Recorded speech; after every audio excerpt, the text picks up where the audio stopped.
বিস্ফোরক আনতে কি ব্যবহার করা হচ্ছে জানেন? অ্যাম্বুলেন্স। হ্যাঁ, এমনটাই অভিযোগ। দুর্গাপুরে বিতর্কে ইতিমধ্যে ইসিএল কর্তৃপক্ষ। আরো বিস্তারিত এই বিষয়ে অর্পণ জানাতে পারবে। অর্পণ, বিস্ফোরক অভিযোগ, কারণ এই বিস্ফোরক আনার জন্য অ্যাম্বুলেন্সের ব্যবহার, যেখানে খনিতে দুর্ঘটনায় তখন অ্যাম্বুলেন্স পাওয়া যাচ্ছে না। স্বাভাবিকভাবেই তো প্রশ্নের মুখে পড়েছে ইসিএল কর্তৃপক্ষ। ঠিক কি ঘটেছে? দেখো, একেবারেই সেন্ট্রাল কাজরা যে কলিয়ারি রয়েছে, সেখানে এক কলিয়ারি থেকে অন্য এক কলিয়ারিতে নিয়ে যাওয়া হচ্ছিল অ্যাম্বুলেন্সে করে খনিতে বিস্ফোরণের জন্য ব্যবহৃত সেই বারুদ। অর্থাৎ এই অ্যাম্বুলেন্সে মূলত রোগীদের জন্য ব্যবহারের জন্য এই অ্যাম্বুলেন্স রাখা হয় ইসিএলের তরফ থেকে। কিন্তু এই অ্যাম্বুলেন্সে করে যেখানে মানে ইসিএলের যে অ্যাম্বুলেন্স রয়েছে সেখানে রোগীদের নিয়ে যাওয়ার কথা, তার পরিবর্তে দেখা গেল যে খনিতে ব্যবহার করে বিস্ফোরণের জন্য ব্যবহৃত বারুদ নিয়ে যাওয়া হলো এই অ্যাম্বুলেন্স করে। রীতিমতো কিন্তু যিনি চালক তিনি কিন্তু স্বীকার করেছেন যে চাপে পড়েই তাকে এই কাজ করতে বাধ্য হয়েছে।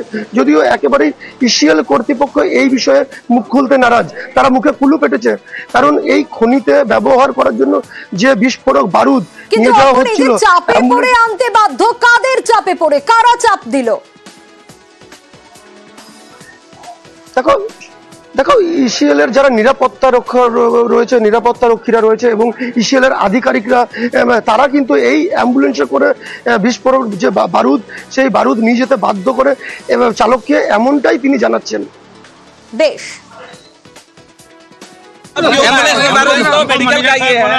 कौन मैनेजर किया था? पेशेंट था, मैनेजर साहब बोला लाने।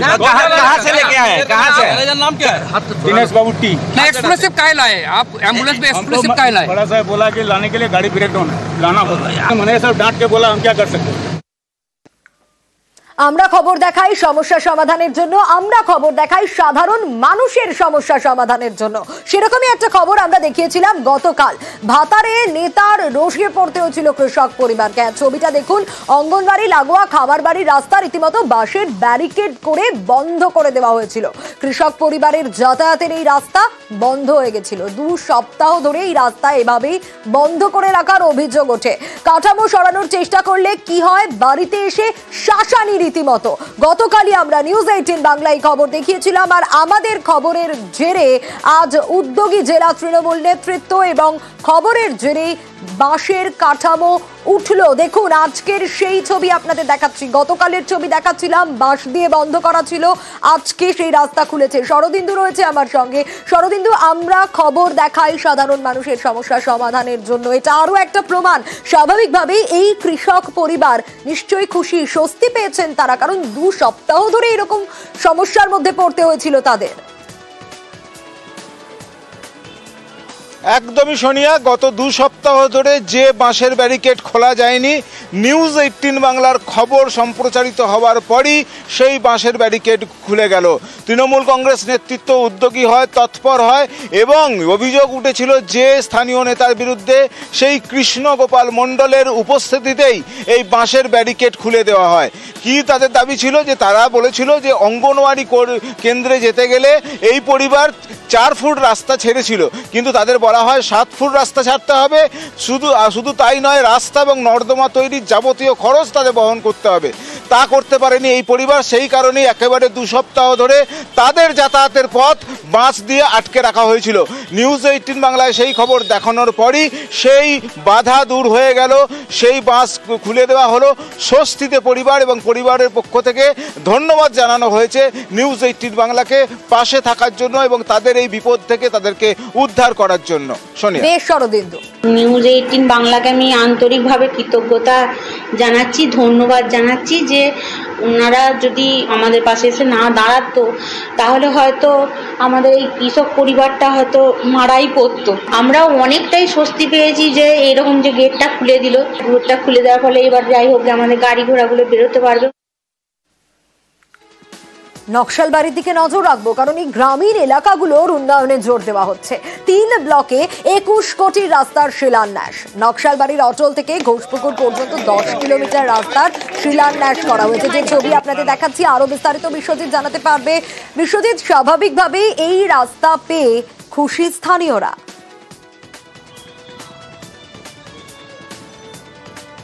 দেখো একেবারে স্থানীয়রা কিন্তু খুশি এবং তারা ধন্যবাদ জানাচ্ছে সরকারকে, কারণ যে হারে এই গ্রামীণ এলাকা কিন্তু দীর্ঘদিন ধরে দেখা যেত রাস্তার অবস্থা বেহাল, আর সামনেই বর্ষা আসছে, সেই বর্ষায় কিন্তু যে জনমানুষের সমস্যা তা কিন্তু অবশ্যই প্রকট আকার ধারণ করত।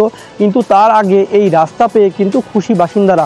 নকশালবাড়ি, খড়িবাড়ি এবং বিধাননগর এই 3 ব্লকে কিন্তু এই রাস্তার কাজ হবে, এবং রাস্তার কাজ বললে ভুল হবে, যে প্রায় 10 কিলোমিটার এবং 2 জায়গায় 5.5 কিলোমিটার, প্রায় 13 কিলোমিটার রাস্তা হবে। এবং এই 13 কিলোমিটার রাস্তা 21 কিলোমিটার রাস্তা, এই 21 কিলোমিটার রাস্তার জন্য প্রায় 13 কোটি টাকা বরাদ্দ করা হয়েছে এবং রাস্তার কাজ ইতিমধ্যে শুরু হয়েছে। এবং গোটা ঘটনায় শিলিগুড়ি মহকুমার সভাধিপতি তিনি যখন উপস্থিত ছিলেন এসজেডি এর সদস্য। গোটা ঘটনায় প্রশাসনের পক্ষ থেকে কিন্তু একদিকে ধন্যবাদ জানানো হচ্ছে, কারণ এই রাস্তাগুলি দীর্ঘদিন ধরে বেহাল অবস্থায় ছিল, আর এই রাস্তা পেয়ে কার্যত খুশি স্থানীয় বাসিন্দারা।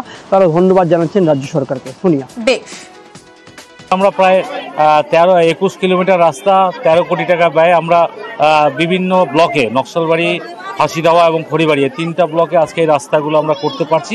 যে আমরা একটা পঞ্চায়েত সমিতি এবং মহকুমা পরিষদ 3টা স্তরে মিলে আমরা করতে পারি, এটা কিন্তু নিদর্শন রেখেছে আমাদের মুখ্যমন্ত্রী। অনেক রাস্তা এখনো খারাপ আছে, অনেক ড্রেন এখনো খারাপ আছে। আগামী দিন আমরা চেষ্টা করব সমস্ত কাজগুলোই পরপর পাহাড় গুমগুমার জন্য, আমাদের হাতি ইসার জন্য অনেকটা হ্যারাসমেন্ট আমরা কমে যাব। এই রাস্তাটা যদি হয়ে যায় মোটামুটি পাহাড় গুমগুমা একটা ভালো জায়গায় পৌঁছাবে আর কি। মানে অনেক খুশি। আরামবাগের ছবি দেখাবো। কালভার্ট তৈরির দাবিতে সরব, রাস্তা সম্প্রসারণ তো হয়েছে, কিন্তু কালভার্ট তার তো সংস্কার হয়নি। কালভার্ট সংস্কার না হওয়ায় নিকাশিতে স্বাভাবিকভাবেই সমস্যা দেখা দিচ্ছে। আরো বিস্তারিত এই বিষয়ে শুভদীপ জানাতে পারবে। শুভদীপ, সমস্যার সমাধান কি হবে সে বিষয়ে কিছু জানা গেল?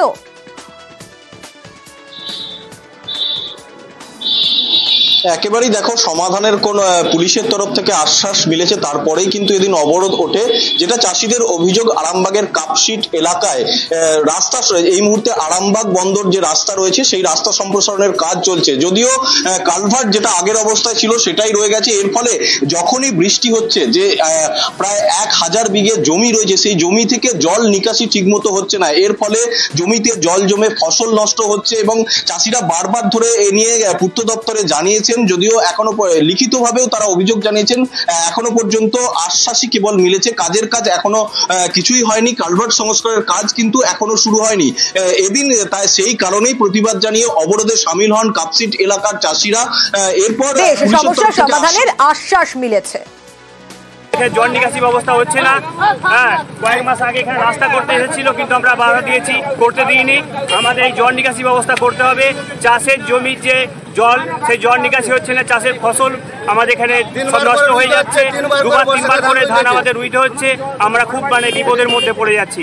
সমস্যা হচ্ছে আমার এখানে বিস্তীর্ণ এলাকা চাষের জমি নষ্ট হয়ে যাচ্ছে, তারপর হচ্ছে 2-3বার করে রুইতে হচ্ছে, তারপর হচ্ছে আলুর সময় একটা তো ক্যালভার্ট আছে, তারপর হচ্ছে আমার এখানে যে বাড়িগুলো আছে বাড়িগুলোতে জল ঢুকে যাচ্ছে, বাড়িগুলো জল ঢুকেছে, বাড়িগুলো 3 ফুট 4 ফুট জল হয়ে যাচ্ছে, এরকম সিচুয়েশন হয়ে যাচ্ছে, যার জন্য আমাদের এই বন্ধ। আমরা বিভিন্ন জায়গায় আবেদন করেছিলাম যে আমাদের এই ক্যালভার্টটা যেন বড় করা হয়।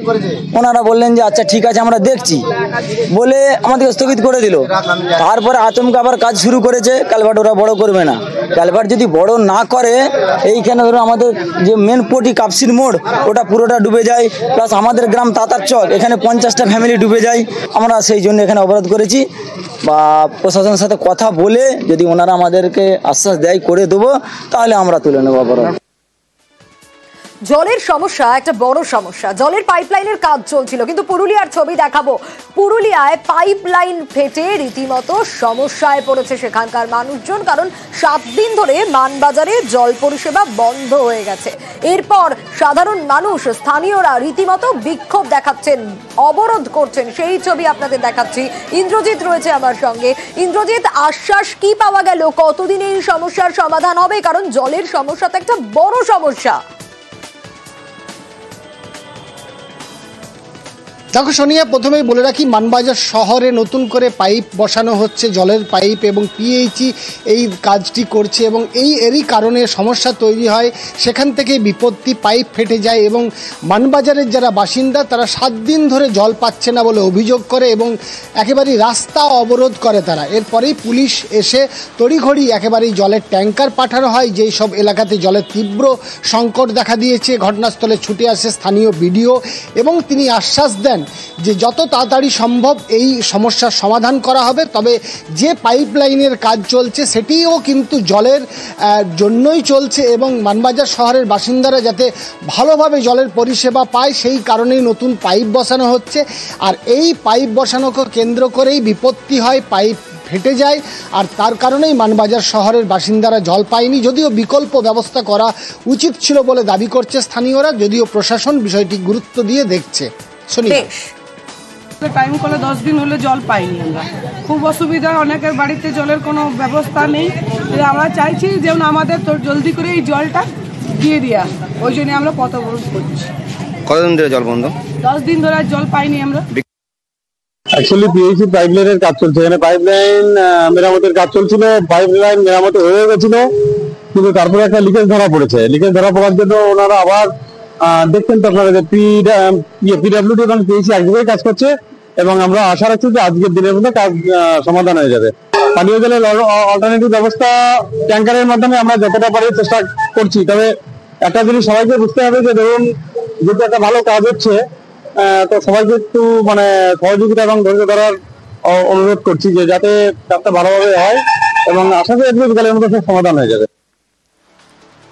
এই ছবি তো একটা দেখলেন, এবার দেখাবো কোন নগরের আর একটা ছবি। জলছত্র তৈরি হয়েছে কিন্তু তাতে জল কোথায়? না, জল পাওয়া যায় না।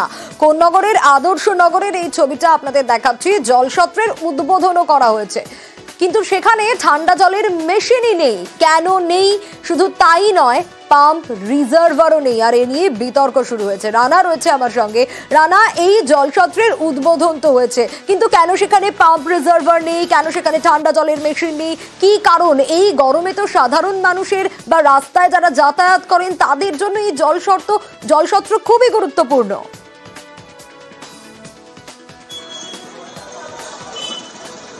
একদমই তাই। দেখো সোনিয়া, এই যে জলছত্র কোন্নগর কানাইপুর গ্রাম পঞ্চায়েতের আদর্শনগর এইখানে গ্রামে তৈরি হয়েছিল একটি জলছত্র, যেখানে পুরো ফলক দেয়া রয়েছে যে 3,68,703 টাকা ব্যয় এই জলছত্র তৈরি করা হয়েছে। শুধু তাই না, সেই ফলকে কিন্তু প্রধান ও উপপ্রধান 31শে মার্চ উদ্বোধনও করেছেন বলে একটি ফলক রয়েছে। সবচেয়ে আশ্চর্য দেখো যে একটা জলছত্র শুধু কাঠামো রয়েছে, সেখানে নেই কোনো পাম্প, নেই কোনো জলের রিজার্ভার। শুধু তাই না, যে ঠান্ডা জলটা খাবে তার জন্য যে কল, সেই কলেরও কিন্তু নেই। এই নিয়েই কিন্তু বিতর্ক দানা বেঁধেছে। কবে সমস্যার সমাধান হয় অবশ্যই নজর থাকবে। ঝাড়গ্রামে নজর রাখবো, কারণ বিনপুর পঞ্চায়েত অফিসে তালা ঝুলিয়ে দেওয়া হলো। সেই জলের সমস্যা, খাবার জলের সমস্যা তো একটা বড় সমস্যা। যেখানে এতটা গরম সেখানে খাবার জলের দাবিতে স্থানীয়দের বিক্ষোভ করতে হচ্ছে, কারণ 2 কিলোমিটার দূরে যেতে হচ্ছে জল আনতে। রাজু রয়েছে আমার সঙ্গে। রাজু, জল সংকটে পঞ্চায়েত অফিসে তালা ঝুলিয়ে দেওয়া হলো কিন্তু সমস্যার সমাধানটা কবে হবে? কবে সেখানকার মানুষজন জল পাবে? 2 কিলোমিটার দূরে যেতে হবে না, সেটা নিয়ে কি জানা গেল?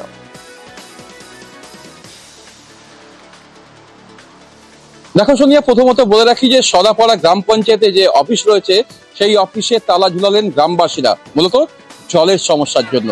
প্রায় 2 কিলোমিটার তাদেরকে জল আনতে যেতে হতো, কারণ স্থানীয় পঞ্চায়েত থেকে যে পাম্পের ব্যবস্থা করা হয়েছিল তাতে যে জল তারা পাচ্ছিলেন সেই জলে কুলিয়ে উঠতে পারছিলেন না গ্রামবাসীরা। আর যার জেরে অধিকাংশ সময় সমস্যা তৈরি হতো এই জলকে কেন্দ্র করে, আর যার জেরেই প্রায় 2 কিলোমিটার দূর থেকে জল আনতে হতো। আর এই সমস্যার পরেই সেখানে রাজ্য সরকারের তরফ থেকে পিএইচির তরফ থেকে পানীয় জলের বাড়ি বাড়ি কল বসানো হয়েছে, কিন্তু সেই কলগুলোতে জল পড়ে না। দীর্ঘদিন ধরে এখানকার যে পাম্পটি রয়েছিল পঞ্চায়েত অফিসে সেই পাম্পটিও খারাপ হয়ে পড়েছিল, যার ফলে মূলত আরো বেশি চরম আকার নিয়েছিল জল সংকট। আর যার জেরেই আজ গ্রামবাসীরা এই যে সদাপাড়া গ্রাম পঞ্চায়েত অফিস সেখানে তালা লাগিয়ে দেন গ্রাম পঞ্চায়েত অফিসের স্থানীয়দের এই বিক্ষোভ। অন্যদিকে পুনর্বাসনের দাবিতে জামুরিয়াতে বিক্ষোভের ছবি, কারণ কারখানায় দূষণের প্রতিবাদ। স্পঞ্জ আয়রন কারখানা থেকে দূষণ ছড়ায় এবং সেই দূষণে গোটা এলাকায় কিরকম একটা অবস্থা হয় সেই ছবি আপনাদের দেখাচ্ছি। পুনর্বাসনের দাবিতেই তাই ধাসনা গ্রামে বিক্ষোভ, কারণ দূষণের ছবিটা দেখুন, সত্যি ভয়াবহ। প্ল্যাকার্ড নিয়ে তাই গ্রামবাসীরা রীতিমতো বিক্ষোভ দেখাচ্ছেন। দীপক রয়েছে আমার সঙ্গে। দীপক, বিক্ষোভ তো দেখাচ্ছেন, কিন্তু কবে সমাধান হবে সে বিষয়ে কিছু জানা গেল? কারণ এই দূষণ তো মারাত্মক, এতে মানুষ অসুস্থ হয়ে পড়ে।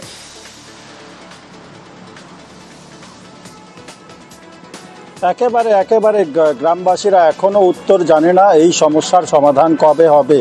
যেভাবে এক বেসরকারি কারখানার বিরুদ্ধে অভিযোগ এনেছে গ্রামবাসীরা, যেই হারে দূষণ ছড়াচ্ছে এলাকায়, আশেপাশে গ্রামের মানুষকে টেকা একেবারে দায়ী হয়ে গেছে। বয়স্ক থেকে বাচ্চারা অসুস্থ হয়ে পড়ছে এই দূষণের কারণে। এবং গত ফেব্রুয়ারি মাসে কারখানা কর্তৃপক্ষ গ্রামে এসে গ্রামবাসীদেরকে আশ্বাস দেওয়া হয়েছিল কি মার্চ মাস থেকে দূষণের পরিমাণ অনেকটাই কমিয়ে নিয়ে আসা হবে। গ্রামের মানুষকে যেই কষ্ট পাচ্ছে তারা বর্তমান ফেব্রুয়ারি মাসে, তা কিন্তু পাবে না। কিন্তু মার্চ মাস ঢুকে যাওয়ার পরও সেই সমস্যা সমাধান না হওয়ায় আন্দোলনের পথ বেছে নিয়েছে গ্রামবাসীরা। গ্রামবাসীদের একটাই দাবি, যদি দূষণের পরিমাণ না কমাতে পারে তাহলে গ্রামের মানুষকে পুনর্বাসন। নজর থাকবে দীপক। এ তো এক দূষণের ছবি দেখলেন, রাস্তা তৈরির নামে দূষণ ছড়াচ্ছে। হ্যাঁ দেখুন, পিচ গলানোর কাজে দূষণের অভিযোগ। জগৎবল্লভপুরের ছবি আপনাদের দেখাচ্ছি। এলাকাবাসীরা রীতিমতো বিক্ষোভ দেখান, মুন্সিরহাটে রাস্তা অবরোধ করে। তারপর কি হলো, অবরোধ কি উঠলো, দেবাশিস রয়েছে আমার সঙ্গে, আরো ডিটেইল জানাতে পারবে। বিক্ষোভের জেরে বন্ধ রাস্তার কাজ, কিন্তু তারপর, কারণ এই যে ছবি আমরা দেখছি তা তো রাস্তা তৈরির নামে দূষণ ছড়ানো।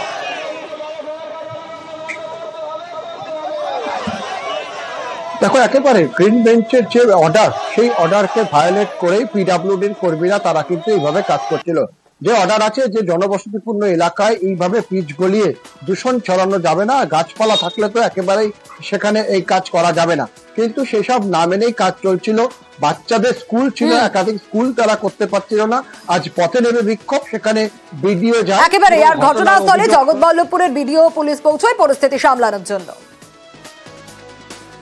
কাঁটাতার বসানোর জন্য পরপর গাছে কোপ পড়লো। বিএসএফ এর বিরুদ্ধে গাছ কাটার অভিযোগ। আরো ডিটেইল এই বিষয়ে জানতে পারবো অনিরুদ্ধর কাছ থেকে। অনিরুদ্ধ,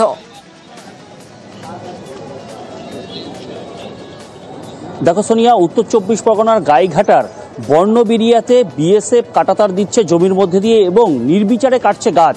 তারই প্রতিবাদে এদিন বনগা গোপালপুর সড়কের বর্ণবেরিয়াতে অবরোধ করে কৃষকরা।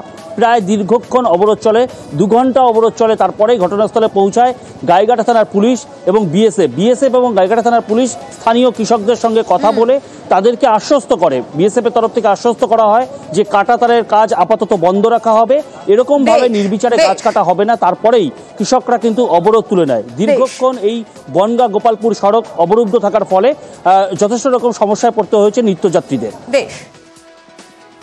বক্সার জঙ্গলের ছবি আপনাদের দেখিয়েছিলাম, হাতে করজোড়ে কিভাবে ভাঙা বোতল, সিরিঞ্জ পড়েছিল, আর বক্সার জঙ্গল জুড়ে ছড়ানো রয়েছে সিরিঞ্জ। নেশার আখড়া এই বক্সার জঙ্গল, সেই ছবি আমরা দেখেছিলাম। আরো বিস্তারিত রাজকুমার জানাতে পারবে। রাজকুমার, এই যে নেশার আখড়া, এত কিছু পাওয়া যাচ্ছে, মদের বোতল, সিরিঞ্জ, বন দপ্তর কি বলছে, কি ব্যবস্থা নেওয়া হচ্ছে?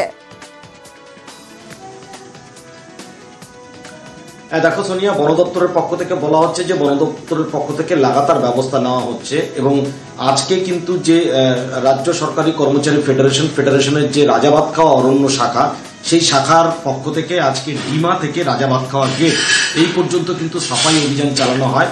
যে সাফাই অভিযানে একেবারে চাঞ্চল্যকর, একেবারে মারাত্মক সব জিনিস উদ্ধার হয়েছে। সিরিঞ্জ, ভাঙা মদের বোতল, প্লাস্টিক সহ হাতির এবং বন্যজন্তুর করিডোরে এইসব জিনিস পাওয়া গেছে। এই ঘটনায় অত্যন্ত চাঞ্চল্য ছড়িয়েছে। বন দপ্তরের বক্তব্য যে বক্সা ব্যাঘ্র প্রকল্পের জঙ্গলের ভেতর দিয়ে 31 নম্বর জাতীয় সড়ক সহ বিভিন্ন সড়ক গেছে, যেই সড়কের উপর বন দপ্তরের কোনো নিয়ন্ত্রণ নেই। ফলে যত্রতত্র লোকজন ঢুকে কিন্তু এইরকম নানা কাজ করছে। বন দপ্তরের পক্ষ থেকে, বনকর্মীদের পক্ষ থেকে আজকে সচেতনতা ছড়ানো হয়েছে, পর্যটকদের চকলেট দেওয়া হয়েছে এই সমস্ত না করার জন্য।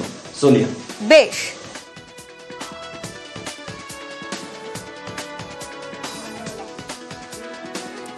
পাত্রসারের জঙ্গলে এর আগেও আগুন লেগেছিল, আবারও পাত্রসারের জঙ্গলে অগ্নিকাণ্ডের ঘটনা। বনাঞ্চলের একাংশ একেবারে পুড়ে ছাই হয়ে গেছে, যে ছবি আপনাদের দেখাচ্ছি।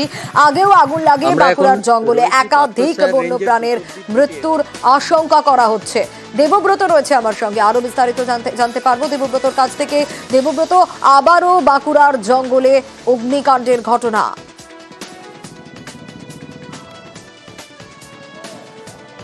একদমই, দেখো কিছুতেই যেন এই অসাধু ব্যক্তিদের সাবধান করা যাচ্ছে না। বারংবার সচেতন করছে বন দপ্তর, প্রশাসনিক আধিকারিকরা, পুলিশ প্রশাসন, সকলেও সচেতন করে কিন্তু এই যে বনে আগুন লাগানোর বিষয়টা তাদের সচেতন করতে পারছে না। এর আগেও পাত্রসারের জঙ্গলে আগুন লেগেছিল, আজও পাত্রসার রেঞ্জের কুশদ্বীপ বিট সংলগ্ন যে জঙ্গল রয়েছে সেখানে দাউ দাউ করে জ্বলতে থাকে আগুন। যেহেতু গ্রীষ্মকাল, প্রচুর পরিমাণে রোদ রয়েছে, ঝরা পাতা রয়েছে, তাই পাতায় আগুন লেগে লেলিহান শিখায় জ্বলতে থাকে। আজ বাতাসের পরিমাণ বেশি ছিল, তাই একের পর এক জঙ্গলে আগুন লাগতে থাকে, যে কারণেই স্থানীয়রা মনে করছে একদিকে যেমন গাছপালা পুড়ে ছাই হয়ে যাচ্ছে, অন্যদিকে এই জঙ্গলে বিভিন্ন ধরনের ছোট ছোট জন্তু রয়েছে, জীবজন্তু রয়েছে, তাদেরও একটা ব্যাপক পরিমাণে ক্ষতি হবে। তবে বন দপ্তর যেমনটাই মনে করছে, এই আগুন লাগানোর ঘটনা ঘটাচ্ছে কিছু অসাধু মানুষ, যারা এই জঙ্গলে পাতা কুড়াতে যান, যারা এই জঙ্গলকে নিয়ে ব্যবসা করেন। এই অসাধু ব্যক্তিরা এই ধরনের কাজ করে থাকে, তাদের বিরুদ্ধে বারংবার সচেতন করা হচ্ছে, তাও সচেতন হচ্ছে না। তবে বন দপ্তর যেমনটা জানাচ্ছে যে কড়া ব্যবস্থা নেওয়া হবে এই যারা জঙ্গলে আগুন লাগাচ্ছে তাদের বিরুদ্ধে। তবে এখনো পর্যন্ত শেষ পাওয়া খবর পর্যন্ত ধীরে ধীরে আগুন নিয়ন্ত্রণে আসছে পাত্রসারের জঙ্গলে। বেশ, ছবি দেখাবো আপনাদের। সুন্দরবনে দাউ দাউ করে আগুন জ্বলছে। ঝড়খালি পর্যটন কেন্দ্রের কাছে এই অগ্নিকাণ্ডের ঘটনা। শুকনো ঘাসের আগুন ছড়াচ্ছে ম্যানগ্রোভের জঙ্গলে, এবং যে ছবি দেখা যাচ্ছে ভয়ঙ্কর সেই ছবি। আরো বিস্তারিত জানাতে পারবে অনুপ রয়েছে আমার সঙ্গে। অনুপ, স্থানীয়রাই আগুন নেভানোর কাজে এগিয়ে যায়, তারপর? দেখো, প্রথমে খবর পাওয়া হচ্ছে সুন্দরবন এই ঝড়খালি কোস্টাল থানার পুলিশ কিন্তু সঙ্গে সঙ্গে সেখানে তারা পুলিশ কর্মী সহ গ্রামবাসীদের খবর দিলে তারা গিয়ে প্রথমে হাত লাগায়। কারণ যেভাবে আগুন জ্বলছিল, যদি সঠিক সময় পুলিশ বা গ্রামবাসীরা ওই ঠিক হচ্ছে সুন্দরবনের ঝড়খালি যে পর্যটন কেন্দ্র তার পাশেই যে ঘাসে আগুন লেগেছিল ম্যানগ্রোভের মধ্যে, সেখানে কিন্তু তারা কিন্তু যথেষ্ট চেষ্টা করে সেই আগুন কিন্তু নিয়ন্ত্রণে আসে। তবে দমকলকে খবর দেওয়া হয়, কিন্তু ঘটনাস্থলে দমকল পৌঁছানোর আগেই কিন্তু স্থানীয় মানুষ এবং পুলিশ তারা কিন্তু এতটাই হচ্ছে পরিশ্রম করেছে, তারা এতটাই ভাবে সেই জঙ্গলটাকে নেভানোর চেষ্টা করেছে। কারণ সেই জঙ্গলে যদি এই যে ঘাসে আগুন লেগেছে, তবে প্রাথমিকভাবে যে পুলিশের অনুমান কেউ হচ্ছে ধূমপান করে সেখানে কিছু ফেলেছিল, সেই থেকেই আগুন লেগেছে। তবে পুলিশ যদি গ্রামবাসীদের সঙ্গে করে না নিয়ে যদি ওই জমিতে বা ওই জঙ্গলের মধ্যে যেত, তাহলে কিন্তু ভয়াবহ আকার নিত আগুনের।